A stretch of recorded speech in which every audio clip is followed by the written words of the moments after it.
ये कहानी मैं ऋत्विक के पॉइंट ऑफ व्यू से बताने जा रहा हूँ।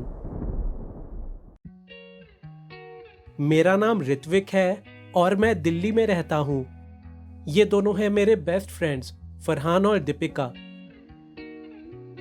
हम तीनों को ही एडवेंचर्स करना बहुत पसंद है और हम हर साल ही पहाड़ों की एक ऐसी ट्रिप पर निकल पड़ते हैं जहाँ पर हम एडवेंचर एक्टिविटीज का मजा ले सकें। काफी लोगों को लगता है कि हमारा इस तरह जान को जोखिम में डालना एक पागलपन है, लेकिन ये सब करके जो थ्रिल और एक्साइटमेंट हम तीनों फील करते हैं उसे शब्दों में बयां कर पाना हमारे लिए बहुत ही मुश्किल है।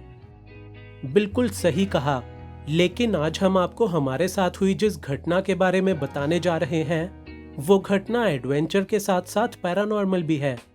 2024 के अप्रैल के महीने में हम तीनों दोस्तों ने एक प्लान बनाया और हमने इस बार ये एडवेंचर एक्टिविटीज करने के लिए नॉर्थ ईस्ट इंडिया के सिक्किम स्टेट को चुना। कुछ ही दिनों की प्लानिंग और प्रिपरेशंस के बाद हम 14 अप्रैल 2024 की तारीख को सिक्किम के लिए निकल पड़े। दिल्ली के आईजीआई एयरपोर्ट से उड़ान भरकर हमारी फ्लाइट लैंड हुई सिक्किम के सबसे करीबी बागडोगरा एयरपोर्ट पर, जहां से टैक्सी करके हम सिक्किम के बहुत ही फेमस नाथुला पास की तरफ बढ़ने लगे। पूरा रास्ता सुंदर नज़ारों से भरा हुआ था। कहीं पर हरे भरे तो कहीं पर बर्फ से ढके पहाड़ दिखाई दे रहे थे। रास्ते में ही एक ढाबे पर रुककर हमने पेट पूजा भी करी और फिर पेट भरकर खाना खाने के बाद हम एक बार फिर निकल पड़े हमारी मंजिल यानी के नाथुला की तरफ। नाथुला पहुंचकर हम वहां के नजारों में खो से गए। चारों तरफ ऊंचे ऊंचे बर्फ से ढके पहाड़, खलियानों की खूबसूरत हरियाली और चुप चुप कर हमें देखते हुए प्यारे प्यारे से जानवर नाथुला का माहौल एकदम स्वर्ग जैसा बना रहे थे।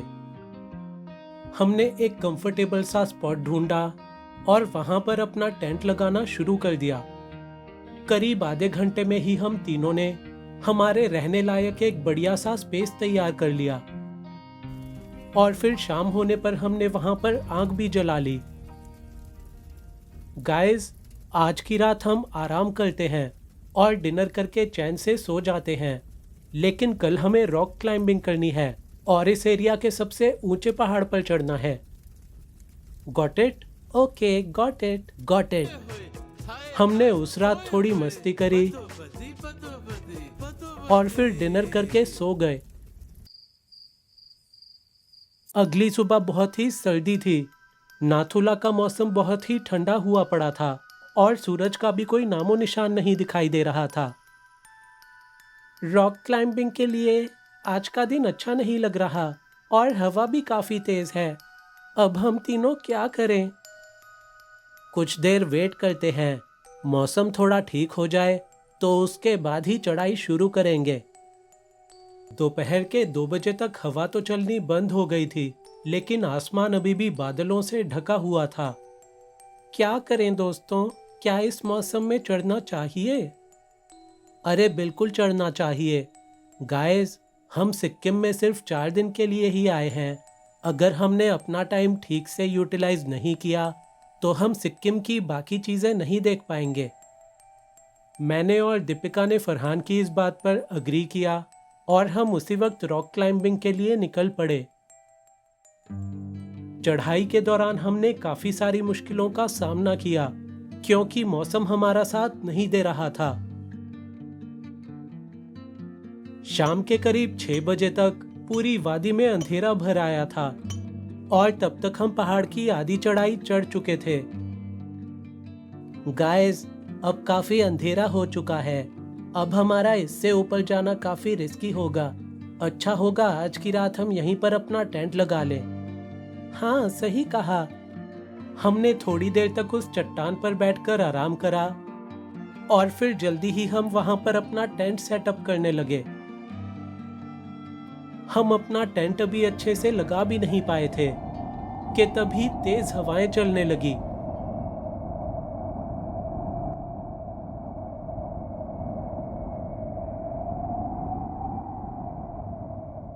गाइस, जल्दी से टेंट को वापस फोल्ड करो और तुरंत उस गुफा के अंदर चलो। हम तीनों ने फौरन ही अपने टेंट को फोल्ड करके बैग में डाल लिया और उस चट्टान पर बनी हुई एक गुफा में जा घुसे, जो कि हमारे टेंट से बस थोड़ी सी ही बड़ी थी। करीब 1 घंटे तक वो भयानक हवाएं पूरी रफ्तार के साथ चली, पर धीरे धीरे जैसे अंधेरा बढ़ता गया, उन तूफानी हवाओं का चलना भी कम होता गया। शुक्र है ये हवाएं चलना बंद हो गई। चलो अब डिनर करके इस गुफा में ही सो जाते हैं। मैंने ऐसा बोला ही था कि तभी पहाड़ की चोटी पर जमी हुई बर्फ धड़धड़ाकर नीचे गिरने लगी और देखते ही देखते हमारी गुफा का द्वार बर्फ से पूरी तरह ब्लॉक हो गया। ओह शिट, ये क्या हुआ? शायद ये एक एवलांच है। हम तीनों दोस्तों पर वो हिमस्खलन मौत बनकर बरसा था, क्योंकि हमारी गुफा का इकलौता बाहर निकलने का रास्ता बहुत ही ठोस बर्फ से ढक चुका था। पहाड़ में मची वो हलचल जैसे ही शांत हुई, तो हमने हमारे पास मौजूद हथियारों से उस बर्फ को कुरेदना शुरू कर दिया। लेकिन काफी मेहनत के बाद भी हम थोड़ी सी ही बर्फ वहां से हटा पाए। गुफा अब चारों तरफ से बंद थी और धीरे धीरे उसके अंदर ऑक्सीजन की कमी होने लगी। मुझे सांस लेने में दिक्कत हो रही है ऋत्विक। मेरा और फरहान का भी यही हाल है दीपिका। 2 घंटे तक लगातार बर्फ की उस मोटी परत को हटाते हटाते हम लोग अब काफी थक चुके थे और ऑक्सीजन की कमी के चलते हमारी हालत लगातार खराब होती जा रही थी। मुझसे नहीं रहा जा रहा, मेरे फेफड़े फूल रहे हैं। दीपिका की हालत काफी खराब थी और मैंने फरहान की तरफ देखा तो वो भी एक कोने में निढाल पड़ा हुआ था। मेरी हालत भी ऑक्सीजन की कमी के चलते खराब होती जा रही थी, लेकिन मेरे अंदर जितनी भी हिम्मत बची थी मैंने उसे बटोरा और जोर जोर से चिल्लाने लगा, हमें बचाओ, कोई है, हमें बचाओ प्लीज, हमारी मदद करो, हमारी मदद करो। मैं लगातार 10 मिनट तक ऐसे ही चिल्लाता रहा, लेकिन फिर मेरे शरीर ने भी जवाब दे दिया और मैं जमीन पर गिर गया। मेरी आंखों के आगे अंधेरा छाने लगा और मेरी छाती ऑक्सीजन की कमी के कारण सिकुड़ने लगी। मैंने हम तीनों के बचने के अब सारे होप्स छोड़ दिए थे, लेकिन तभी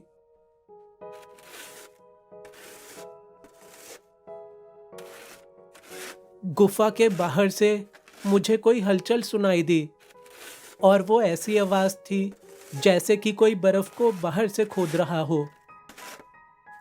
मैंने उस दिशा में मेरा हाथ बढ़ाया और एक आखिरी बार कहा, हेल्प, प्लीज हेल्प, और फिर मैं बेहोश हो गया। चारों तरफ अंधेरा था, पर मुझे मेरे नीचे ठंडक सी महसूस हुई। जब मेरी आंखें खुली तो मैंने पाया कि मैं, फरहान और दीपिका अब उस गुफा से बाहर आ चुके थे और बर्फ की एक मोटी चादर पर लेटे हुए थे। मैंने तुरंत ही उन दोनों को भी बेहोशी से जगाया और फिर उनका हाल पूछा, पर उसी वक्त एक छोटा सा पत्थर हमारे बिल्कुल पास आकर गिरा। जब हमने ऊपर उस दिशा में देखा जहां से पत्थर आया था, तो हम तीनों दंग रह गए। हमने देखा कि इंडियन आर्मी के कपड़े पहने हुए एक सिख जवान बिना किसी हार्नेस या इक्विपमेंट के पहाड़ पर चढ़ते हुए ऊपर जा रहा था। मैंने उस फौजी से चिल्लाकर पूछा, सर जी, क्या आपने ही हमें बचाया है? पर उस जवान ने मुझे कोई भी जवाब नहीं दिया और बस ऊपर चढ़ता चला गया।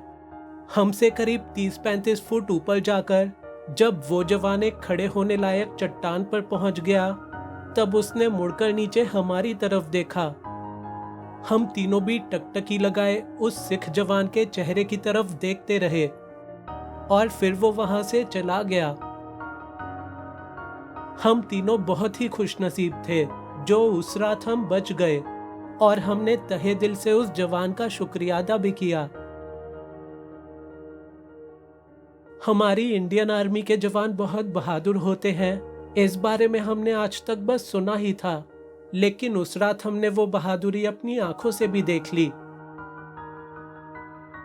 क्योंकि अभी भी उस पहाड़ पर हिमस्खलन का खतरा बना हुआ था, इसीलिए हम तीनों दोस्त चढ़ाई करने के बजाय उस पहाड़ से नीचे उतर आए। उतरते उतरते सुबह हो आई थी और हम सबसे पास वाली बस्ती में एक सस्ते से होटल में रहने चले आए।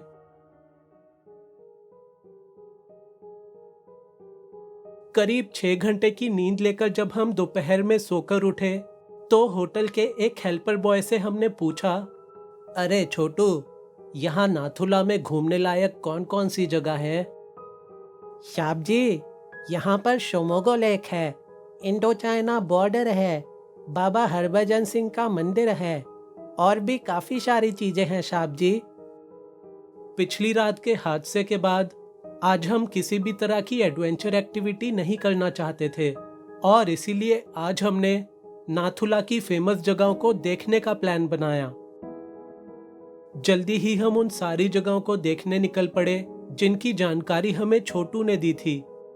सोमोगो लेक को देखने के बाद जब हम बाबा हरभजन सिंह के मंदिर पहुंचे तो हम उस मंदिर के इतिहास के बारे में जानकर हैरान रह गए। हमने सोचा था कि वो मंदिर किसी साधु बाबा को डेडिकेटेड होगा, लेकिन ऐसा नहीं था, बल्कि वो मंदिर डेडिकेटेड था एक इंडियन आर्मी के जवान को जिनका नाम हरभजन सिंह था। हमने जब उस मंदिर के हॉल में एंटर किया तो वहां लगी बाबा हरभजन सिंह की फोटो देखकर हमारी बोलती बंद हो गई। बहुत ही मुश्किल से चुप्पी को तोड़ते हुए मेरे मुंह से निकला, ये तो वही है। हाँ ऋत्विक, ये तो वही जवान है जिसने बीती रात हमारी जान बचाई। पर ये कैसे हो सकता है? इनकी फोटो पर तो लिखा है कि ये तो काफी साल पहले मर चुके हैं। हमारी समझ में कुछ नहीं आ रहा था कि तभी हमारे बगल में एक आर्मी का जवान आया और उसने बाबा हरभजन सिंह की फोटो को सैल्यूट किया और फिर वहां से जाने लगा। हम तीनों भी उस जवान के पीछे भागे और हमने उनको रोककर पूछा, सर, ये जिनकी फोटो अंदर लगी हुई है, क्या यही बाबा हरभजन सिंह जी हैं? यस, यू आर राइट, यही बाबा हरभजन सिंह जी हैं। पर ऐसा कैसे हो सकता है? इन्होंने ही तो कल रात उस ऊंचे पहाड़ पर हमारी जान बचाई थी। कल शायद हम तीनों ही बच नहीं पाते, लेकिन ये फौजी सर एंड मोमेंट पर हमारी जान बचाने आ पहुंचे और हमें उस दम घोटती गुफा से बाहर निकाला। हमारी बातें सुनकर वो जवान हंसने लगा और उसने हमसे कहा, नाथुला पास कोई ऐसी वैसी जगह नहीं है। इस पूरे एरिया की रक्षा बाबा हरभजन सिंह जी आज, यानी कि अपनी मौत के 56 साल बाद भी पूरे दिलो जान से करते हैं। और फिर उस जवान ने हमें बिठाकर बाबा हरभजन सिंह जी की पूरी कहानी बता डाली।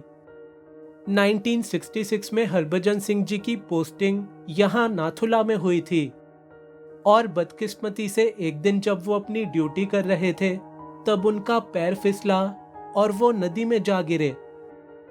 हरभजन सिंह जी को तैरना बखूबी आता था, लेकिन उस नदी का बहाव इतना तेज था कि उस दिन उनकी एक ना चली और वो नदी में डूबकर मर गए। कई दिनों तक हरभजन के साथियों ने उनको ढूंढा, लेकिन किसी को भी उनका कोई अता पता नहीं चला, क्योंकि सभी लोग इस बात से अनजान थे कि उनकी मौत हो चुकी है। हरभजन सिंह जी की बटालियन को लगने लगा कि वो अपनी ड्यूटी से बचने के लिए सब कुछ छोड़कर वापस अपने गांव भाग गए हैं। वो लोग तो हरभजन सिंह जी को एक भगोड़ा भी घोषित करने वाले थे, लेकिन एक रात यूनिट के एक जवान की नींद अचानक ही खुली। कहा जाता है कि उस रात उस जवान को हरभजन सिंह जी का ही सपना आया था और उस सपने में हरभजन सिंह जी ने उस फौजी को बताया कि नदी में डूबने से उनकी मौत हो चुकी है और अब उनका शरीर उसी नदी के एक किनारे पर पहुंचकर रुक गया है। अपने सपने की ये बात उस फौजी ने पूरी बटालियन को बता दी। सभी को उस जवान की बातें असंभव सी लगी, लेकिन अगली सुबह जब जवानों की एक टीम सपने में बताई गई लोकेशन पर पहुंची तो उनको हरभजन सिंह जी का बेजान शरीर सच में उसी किनारे पर पड़ा मिला जहां के बारे में उस जवान ने अपने सपने में देखकर बताया था। हरभजन सिंह जी का अंतिम संस्कार पूरे सम्मान के साथ किया गया, लेकिन अभी हरभजन सिंह जी की कहानी खत्म नहीं हुई थी। उनके मरने के बाद भी वो थोड़े थोड़े दिनों में किसी न किसी सिपाही के सपने में आ जाते और उनको आने वाली मुसीबतों और खतरों के बारे में अलर्ट कर देते। एक तब का समय था और एक आज का समय है। आज भी नाथुला में पोस्टेड जवानों को हरभजन सिंह जी सपनों में दिखाई देते हैं और वो आने वाले खतरों के बारे में इंडियन आर्मी के जवानों को सतर्क करते रहते हैं। कई जवानों का तो ये भी कहना है कि हरभजन सिंह जी की मौजूदगी केवल सपनों तक ही सीमित नहीं है, क्योंकि कई बार तो ऐसा भी हुआ है कि अगर किसी फौजी की ड्यूटी देते समय आंख लग जाती है तो हरभजन सिंह जी की आत्मा उन्हें थप्पड़ मारकर जगा देती है। मंदिर में मिले उस फौजी की ये सारी बातें सुनकर हम हैरान थे। उन्होंने हमें मंदिर में बना हुआ हरभजन सिंह जी का एक स्पेशल कमरा भी दिखाया, जहां पर हरभजन सिंह जी का सारा सामान आज भी संभाल कर रखा हुआ है। लेकिन उस कमरे में सबसे अनोखी चीज हमें देखने को मिली हरभजन सिंह जी के जूते, जो कि आज भी कुछ कुछ समय में मिट्टी से सन जाते हैं, क्योंकि आज भी हमारे देश की सरहद की रक्षा करता है एक ऐसा बहादुर जवान जिसने मरने के बाद भी अपने देश की सेवा करने का धर्म कभी नहीं छोड़ा।